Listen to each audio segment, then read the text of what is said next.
Hi everyone! So today I will be giving you my first impression on the Fenty Beauty Pro Filter Foundation. So if you want to know my thoughts, please keep on watching. Hi everyone! I'm back. So hindi pa ako actually bumibili ng bottle mismo ng Fenty. And humingi muna ako ng mga samples sa Sephora dito sa Singapore. Ayan. So I got three shades. Kasi sabi nila nag-oxidize. So, before making this video, nag-swatch test na ako and ang perfect para sa akin is yung 150. So, isahan na natin maglagay. And I'll be using a damp sponge to apply the makeup. Ang saya lang dito sa Singapore kasi yung mga nagtitinda is mga Pinoy. So, hindi na ako nahirapang may English pa ang lola mo. So, dito muna tayo sa isang side.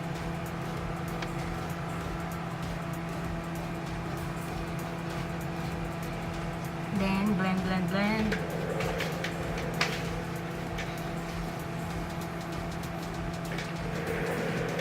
Sama kasi yung sponge ko. So, this one is also from Sephora.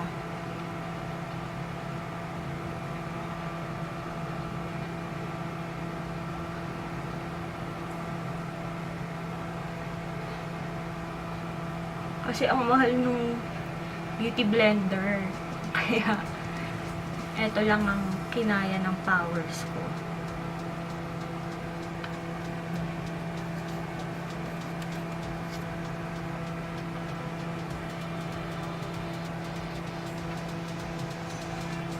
Nag-primer din pala ako before ako mag-foundation. So, lahat ng gagamitin ko sa video na to, ilalagay ko na lang sa description box.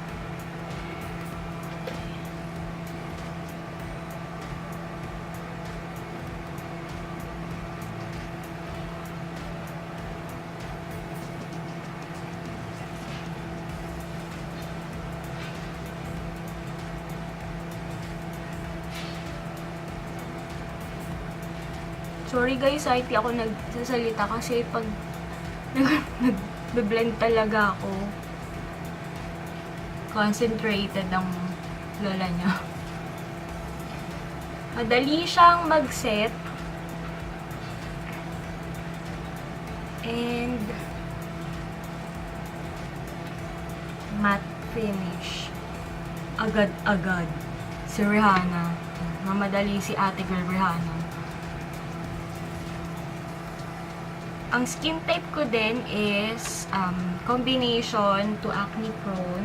Ayan, meron akong mga chismis. Chismis here, chismis here. Ganyan.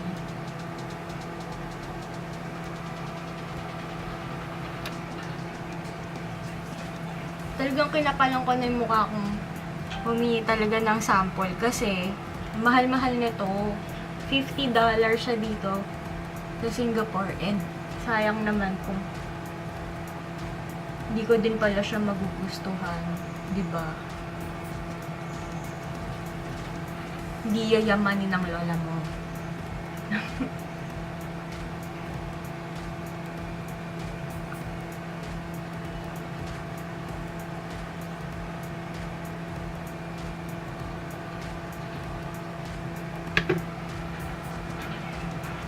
Concentrate ako sa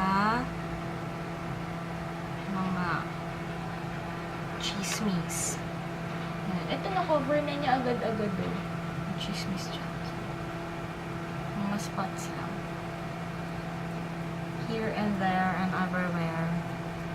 Ganun. Tapos, kailangan mabilis ka sa pagbe-blend.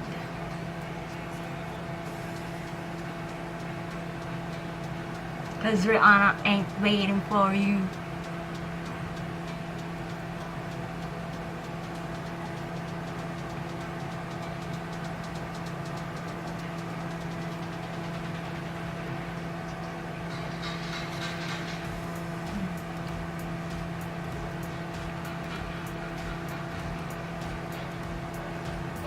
Okay din tong sponge ng Sephora, in fairness.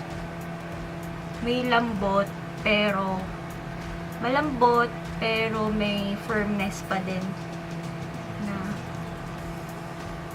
not too hard, but it will give you what you want. Ano daw?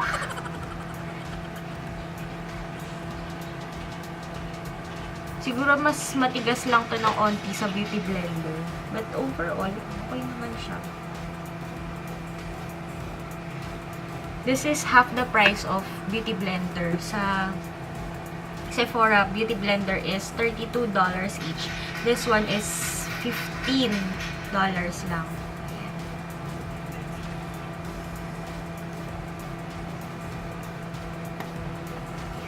May natira pa dun sa sample ko.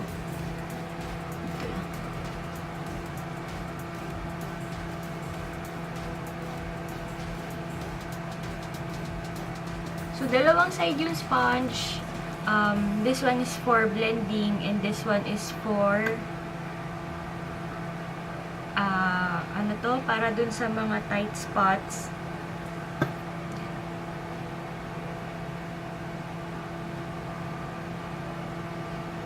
Advice ko sa inyo guys, pag nag-abroad kayo and may Sephora,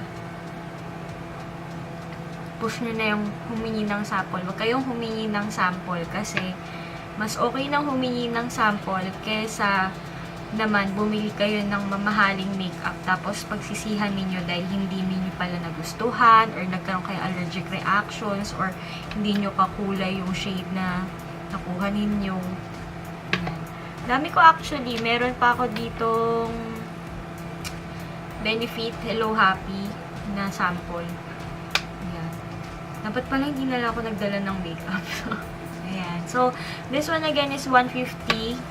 Lalagay ko na lang yung kung ano yung tawag dun sa shade sa description box. Ayan. So, tapos na. And I think nag-set naman na siya. Kasi ang bilis nga mag-set ni Kumaring Rihanna.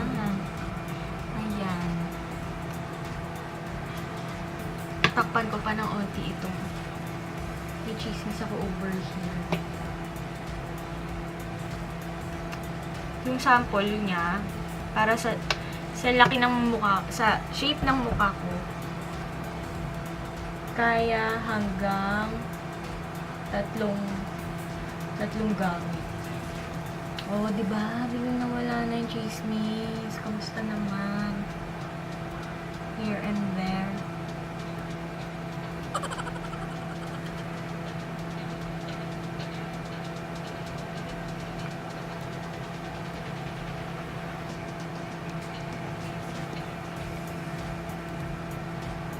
Pro filter channeling ng Mingsu. So, di mo na kailangan mag-filter sa cellphone kasi filtered ka na. Ganun kakamahal ni Kumaring Rihanna. May ganon.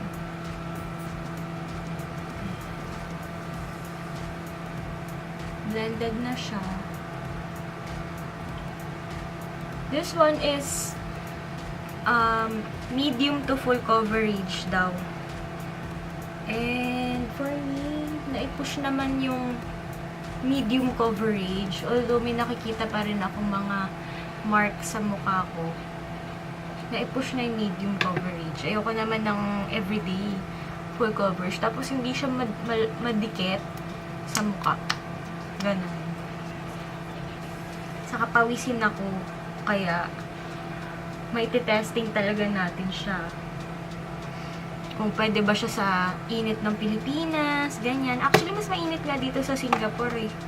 Dahil, mas mababa to sa Pilipinas. Nasa, ito yung equator. Parang malapit na siya sa equator. Basta yun, i-google nyo na lang.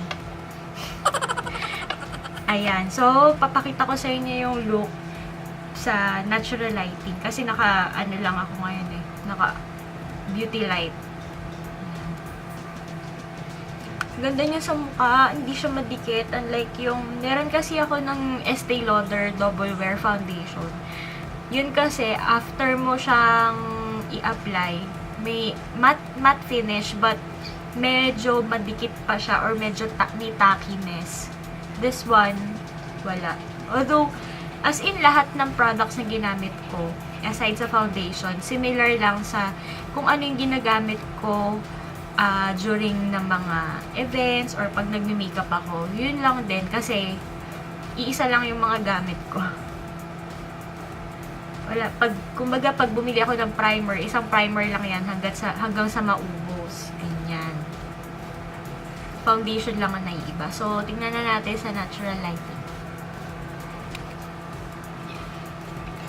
Focus natin. Ito yung wait lang. Bago tayo mag natural lighting. Ayan siya.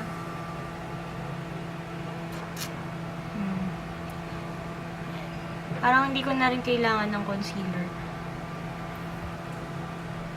Ayan yung mga chismis. Medyo textured yung balat ko ngayon kasi it's the time of the month na magkakaroon ako ng monthly visit.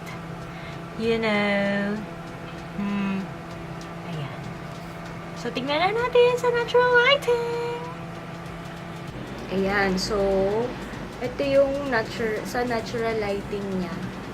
Kakulay ko naman. Finally, after, siguro kakilala na ata ako nung sales lady sa Sephora. Kasi hingi ako ng sample, hindi ko makuha yung shade ko. Ayan. So, ito yung chismis ko na natakpan niya somehow. Ayoko naman kasing tadda rin ng foundation kasi gusto ko pa rin makahinga siya para hindi siya ma-irritate masyado. So, ayan. Kulay ko naman. So, tapusin ko lang yung rest of my makeup and then I'll be right back and I'll give you my final thoughts dito sa foundation na to ni Rihanna. Hi guys! So, tapos ko nang i-apply yung the rest of my makeup. Ito lang yung everyday makeup look ko. Yung pagrarampa lang, mag-mall, ganyan. So, first impression ko dun sa foundation, unang-una, madali siyang mag-set. Pangalawa, yung feeling niya sa balat mo, hindi siya tacky. And, lightweight sa pakiramdam. Yung, para ka lang nag sunblock or whatever, na hindi mabigat sa mukha. And, since nag-oxidize nga, finally, nakuha ko na yung shade ko.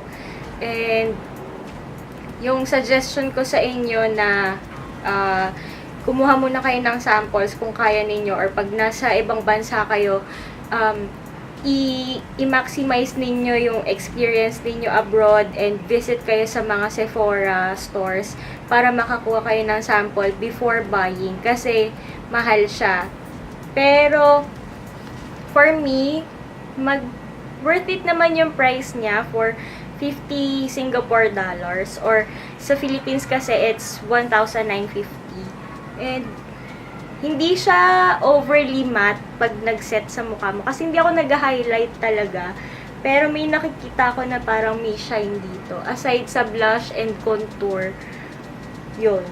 Parang may highlight siya. Ito lang yung foundation na hindi na ako gumamit ng setting powder. Kasi dun sa Estee Lauder ko, nagsiset pa ako ng powder nun after ko mag-makeup. So, ngayon pinapawisan na ako, pero i-check natin. Gagawa ko ng full review nito. This is just the first impressions of the Fenty Beauty Pro Filter Foundation. And, ngayon, I am satisfied kahit na hindi ba ako nakakabili. So, ngayon, masasabi ko na yung gagastusin kong pera is worth it because maganda yung finish niya. Maganda sa balat and I think it's worth it. Ayun. So, kung meron kayong pera or if you want to have this foundation, pag-ipunan ninyo kasi it's worth it. Ayun. So, gagawa ko ng full review nito. I'll see you guys soon. Bye!